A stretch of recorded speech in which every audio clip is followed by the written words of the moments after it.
Welcome back to my YouTube channel. दोस्तों आज की वीडियो के अंदर रिव्यू देंगे एक फूड मैट का, जो कि दिखने में काफ़ी स्टाइलिश है। साथ ही साथ आप इसका इस्तेमाल बेड पर कर सकते हैं या लंच करते समय इसका प्रयोग कर सकते हैं।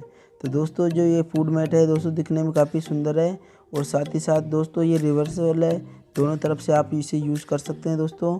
और इसकी जो डिज़ाइन है दोस्तों आप देख सकते हैं। तो दोस्तों आप इसका इस्तेमाल कहाँ कहाँ कर सकते हैं मैं आपको बता देता हूँ। तो दोस्तों आप इसे चाहे तो बेड पर भी यूज़ ले सकते हैं, या अदरवाइज अगर आप लंच करते समय भी इसका इस्तेमाल कर सकते हैं दोस्तों।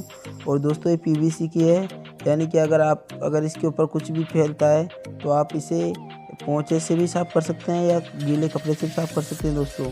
और ये काफ़ी साइज़ दोस्तों आप देख सकते हैं काफ़ी बड़ी है दोस्तों, और आप चाहे तो बच्चों को भी इस पर बिठा सकते हैं या लेटा सकते हैं दोस्तों। और दोस्तों ये दिखने में काफ़ी सुंदर है। और दोस्तों गजब की बात यह है कि इसका इस्तेमाल आप दोनों तरफ से कर सकते हैं, और इसके दोनों तरफ प्रिंट है दोस्तों, काफ़ी सुंदर डिज़ाइन है, आप देख सकते हैं दोस्तों अगर आप इसे परचेज़ करना चाहते हैं तो वीडियो के डिस्क्रिप्शन में लिंक है, वहाँ से इसे परचेज़ कर सकते हैं। और साथ ही साथ दोस्तों हमें कमेंट जरूर करिए। Press the bell icon on the YouTube app and never miss another update.